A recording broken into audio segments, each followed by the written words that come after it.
¿Qué tal, muchachos? Vamos a dar el solucionario del primer sumativo 2022 de la Universidad del Santa de Ingeniería, la prueba A. Muy bien, vamos a empezar con el problema número 77, el cual nos dice una sustancia compuesta es, y nos dan 5 claves. Muy bien, vamos a definir entonces lo que es una sustancia compuesta. Nosotros sabemos que la materia se puede dividir en dos partes. Se puede dividir en una denominada sustancia y en una determinada llamada mezcla. Ahora, en nuestro caso, a nosotros nos hablan de ella. ¿Qué es una sustancia? Es una sustancia, es un pedazo de materia,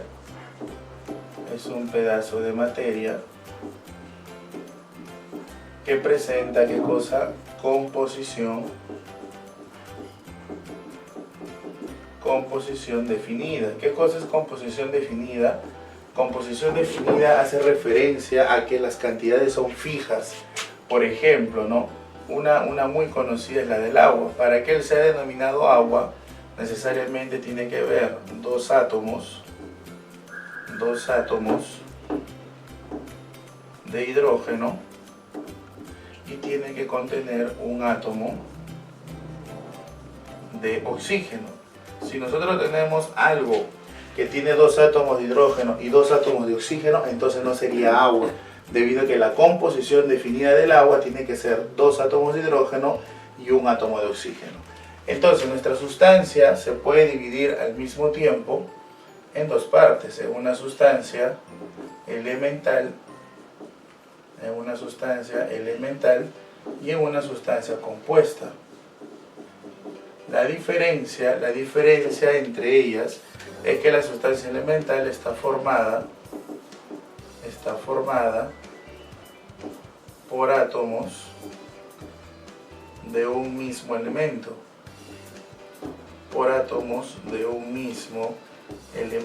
Claro, y esto puede ser debido a que puede ser solamente un átomo de calcio, un átomo de hierro, o podemos tener una molécula de oxígeno, dos átomos de oxígeno, una molécula de ozono, y de la siguiente forma, ¿no?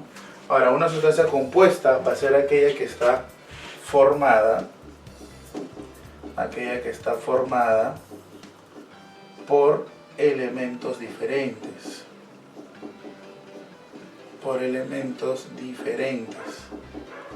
Ahora, obviamente, estos elementos diferentes, por ser una sustancia, deben de estar en una composición definida, como lo pusimos, el caso del agua, el caso del dióxido de carbono, el caso del amoníaco, el caso del ácido sulfúrico, ¿no? Ahora, todos ellos, como te habrás dado cuenta, presentan una forma de cómo representarlo, que se llama fórmula química, NH3, H2O, CO2, H2SO4, O2, O3. ¿Quién es el responsable de que esto se pueda generar mediante una fórmula en su representación? Justo la característica de la composición definida. Solamente como un comentario anexo, la mezcla definitivamente no presenta composición definida. Por eso es que nosotros decimos que las mezclas no presentan, ¿qué cosa? No presentan fórmula química. Debido a que la fórmula química, lo vuelvo a recalcar, es una consecuencia de que se tenga composiciones definidas. Bajo ese criterio y leyendo nuestras claves, observamos que la clave A nos dice la que está constituido por dos o más elementos diferentes en una proporción constante y definida. Por lo tanto, nuestra clave para el problema número 77 sería la opción A, que es la que más señala las características que hemos brindado. Muy bien, muchachos, eso sería todo para el problema número 77. Continuando con la solución, tenemos el problema número 78 que nos dice lo siguiente. El segundo postulado de la relatividad especial se define como... Muy bien, la relatividad especial propuesta por Einstein tiene dos postulados. El primer postulado nos habla que las leyes de la física son las mismas en todo sistema de referencia inercial. Es decir, estas se van a cumplir para todo tipo de sistema, pero ojo, tiene que ser un sistema inercial.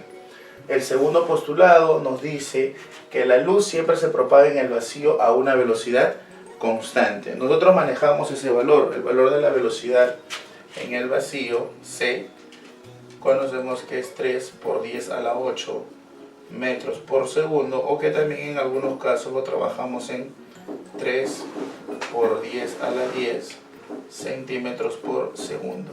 El valor de esta velocidad jamás va a variar. En el vacío siempre se va a tener este valor. Por lo tanto, si nosotros leemos nuestras opciones, nos pide la correcta, nos pide la definición, y la clave A nos dice: la luz siempre se propaga en el vacío con una velocidad constante. Correcto, eso es lo que nos dice nuestro segundo postulado. Por lo tanto, nuestra respuesta para el problema número 78 de nuestro examen sería la clave A. Siguiendo con el problema número 79, el cual nos dice: en dos átomos de hidrógeno, el electrón del primero está en la órbita 4 y en el segundo está en la órbita 5. Muy bien, la pregunta nos dice, el primero y el segundo electrón tienen la misma energía. Entonces nosotros sabemos, esa opción directamente sería falsa, porque según los postulados de Niels Bohr, cada uno de los niveles tiene una energía determinada. ¿Cómo calculamos esa energía? La energía para el nivel N se calcula como menos A es una constante, entre el nivel al cuadrado. Por lo tanto, nosotros con esto demostraríamos que cada uno de los niveles tiene una energía determinada. La segunda opción nos dice lo siguiente. La segunda opción nos dice: en el segundo el electrón se mueve más rápido.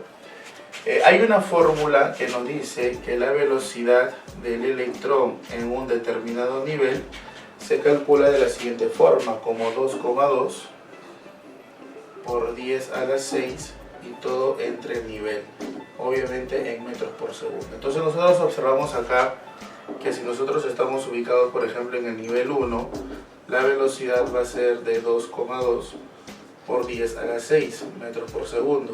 Y si nosotros estuviéramos ubicados en el nivel 2, la velocidad sería 1,1 por 10 a la 6 metros por segundo. ¿Qué es lo que podemos observar acá? Nos podemos observar de que a medida que nosotros nos alejamos del núcleo, es decir, aumentamos el nivel, la velocidad va disminuyendo. Por lo tanto, nos dice, en el segundo el electrón se mueve más rápido. Obviamente la opción sería falsa, porque en el caso del segundo átomo está en el nivel 5, por lo tanto tendríamos que dividirlo entre 5 y su valor sería mucho menor que si solamente lo dividiéramos entre 4, que es el caso del primer átomo. En la opción 3 nos dicen: en el primer átomo el electrón se halla a menor distancia del núcleo. Esa opción sería directamente verdadera. Hay una definición que nos dice, denominada radio, ¿no? Como acá está el nivel 1, nivel 2, nivel 3, nivel 4 y nivel 5, como para los dos son el átomo de hidrógeno. Entonces esta sería la distancia del núcleo hasta nuestro primer átomo, que en este caso sería el electrón que está en el nivel 4.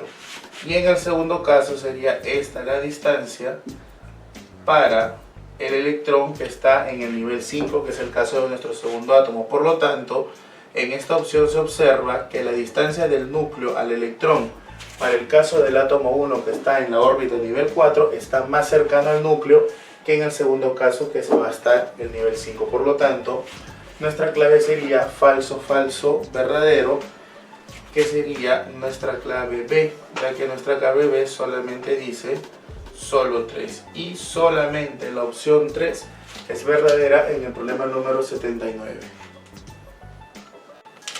Continuando con la solución del problema 80, nos dice: ¿cuál de las siguientes proposiciones es falsa?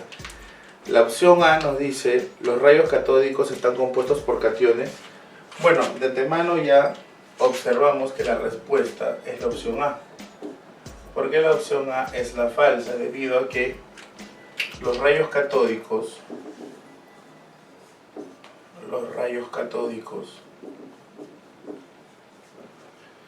son flujo de electrones.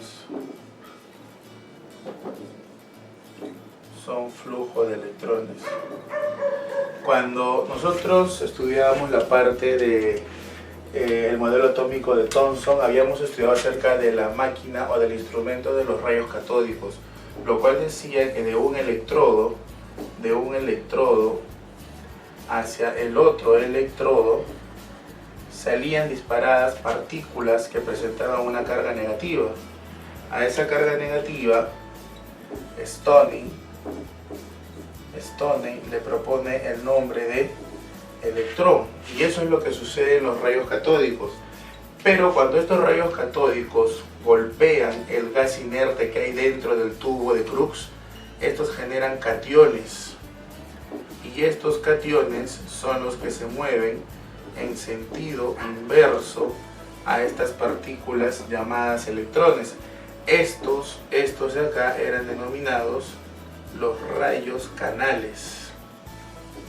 Entonces, en el experimento que se genera de los rayos catódicos, la partícula negativa es conocido como los rayos catódicos, que están dados por los electrones en sentido opuesto, y como consecuencia del choque de los electrones con los átomos del gas inerte, se generan unas partículas positivas que se mueven en sentido opuesto, a las cuales se les llama rayos canales.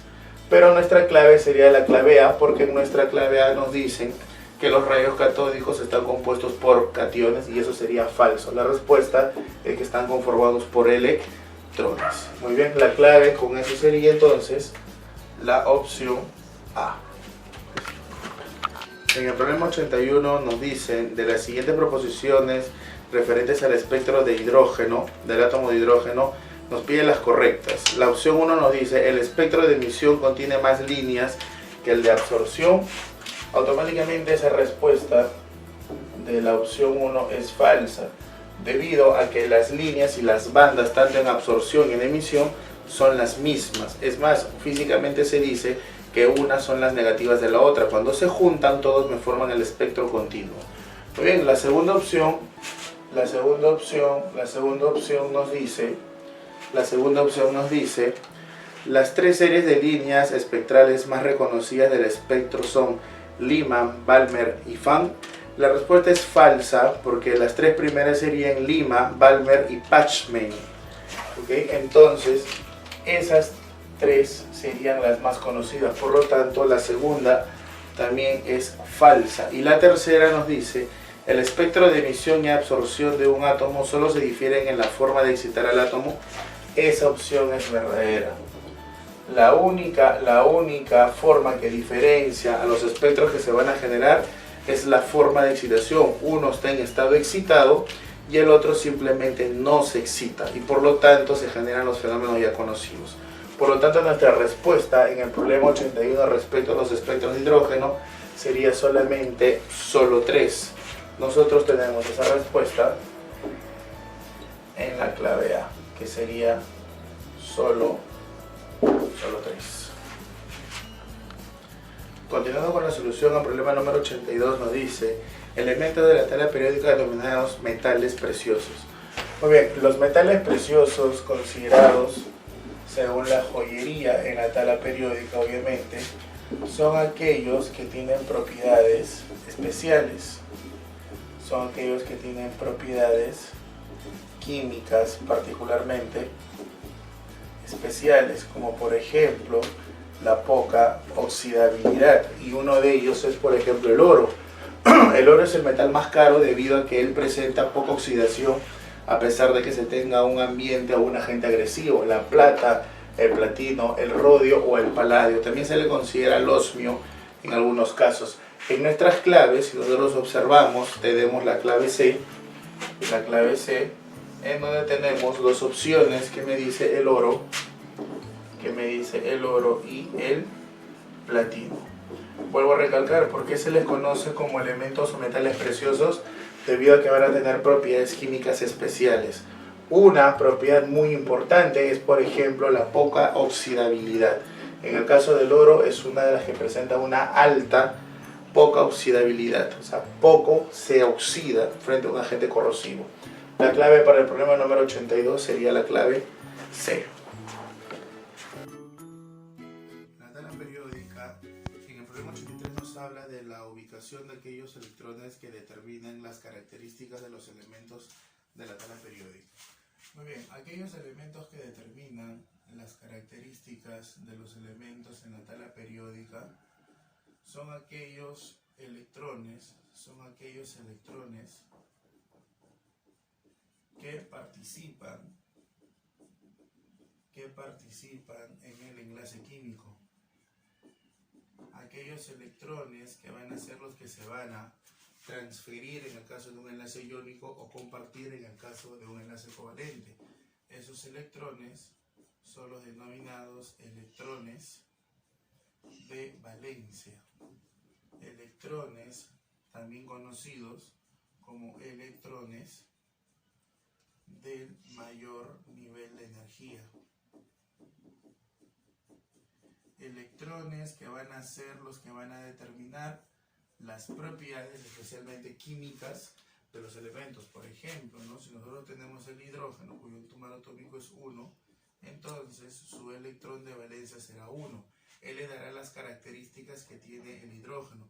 Por ejemplo, en el caso del potasio 19, si nosotros hacemos su configuración, es argón 18, 4s1. Este electrón, que es el electrón de mayor nivel o el electrón de valencia, es el electrón que a mí me dice que él va a estar ubicado en el grupo 1A y por lo tanto que van a ser muy reactivos. Y entonces el electrón que está determinando la característica del elemento en la tabla periódica es el electrón de valencia o el electrón del mayor nivel. Si nosotros observamos nuestras respuestas, la clave C nos dice en el último nivel de energía. Por lo tanto, nuestra clave para el problema número 83 sería la clave C. En el problema 84 nos dice los números cuánticos del último electrón son 3, 2, 2 y más un medio. Entonces, el último electrón tiene números cuánticos 3, 2, más 2 y más un medio. ¿Qué significa eso?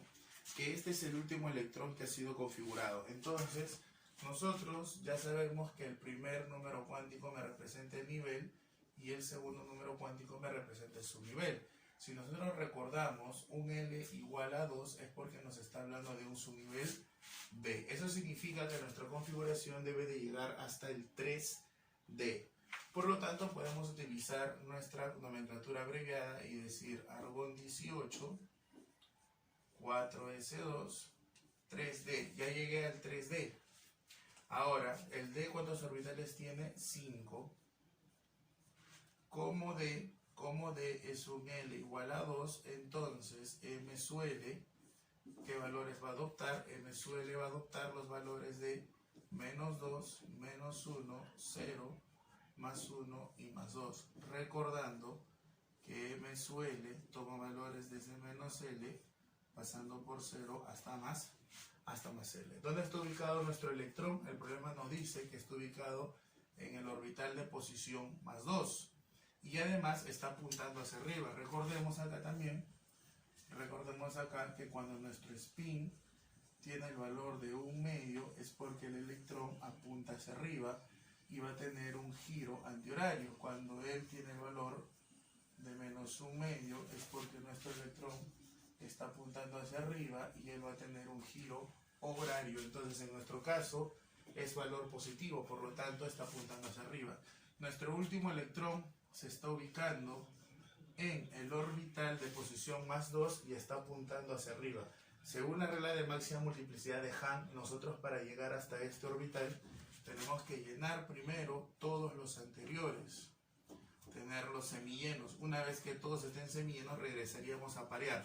En nuestro caso simplemente quedaría ahí y por lo tanto la configuración electrónica sería argón 4s2 y 3d5. Como a nosotros no nos comentan nada, podemos asumir que nuestro átomo es neutro. Y si nuestro átomo es neutro, se cumple la regla del PES, protón igual a electrón igual al número atómico. Nuestro problema nos pide hallar el número atómico, el cual sería simplemente la suma 18, 20 y 5, 25. Por lo tanto, nuestro átomo tiene 25 protones, el cual nos daría como respuesta la clave A para la pregunta número 84. Continuando con la solución, el problema número 85 nos dice el número cuántico azimutal se caracteriza porque, muy bien, nos hablan acerca del número cuántico, azimutal. El número cuántico azimutal es el segundo número cuántico. Él tiene dos significados. Tiene un significado para el átomo y tiene un significado para el orbital. Entonces, para el átomo va a tener el significado de que él me representa el subnivel de energía. Ahora, el subnivel de energía viene dado por el valor de L. L, ¿qué valores puede tomar? Puede tomar valores desde 0, 1, 2, 3 y así hasta un valor antes del nivel en que me encuentro. Entonces, con esto yo puedo ya tener una deducción que es muy clásica en las preguntas, donde n jamás puede ser igual a ¿quién? A L, debido a que siempre va a tomar un valor antes. Ahora, el valor de L igual a 0 está dado por un subnivel denominado Sharp, subnivel S. El valor de L igual a 1 va a estar dado por uno llamado principal, que es el P. El L igual a 2 va a estar dado por uno denominado difuso, que es el D. Y el 3 va a estar dado por uno llamado fundamental, que es el F. Entonces, para nuestro átomo, el número cuántico azimutal me estaría indicando los subniveles S, P, D y F, toma valores desde 0 hasta n-1, y por lo tanto n y L no podrían ser iguales. Para el orbital, lo que define es la forma o geometría del orbital. Forma o geometría del orbital. Orbital que pertenece al subnivel S va a tener una forma esférica. El orbital que pertenece al subnivel P va a tener una forma bilobular. El orbital que pertenece al subnivel D va a tener una forma tetralobular. Y el F va a tener una forma octolobular, o también llamada una forma compleja. Entonces, si nosotros graficamos, podríamos tener estas opciones, ¿no? El S va a tener una forma esférica, el P va a tener una forma dilobular, el D va a tener una forma tetralobular, que en algunos casos también se grafica de esta manera.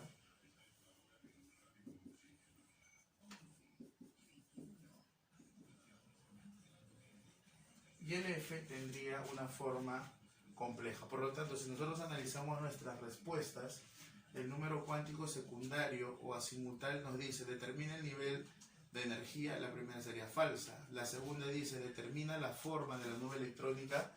La segunda sería verdadera. Entonces la segunda sería verdadera.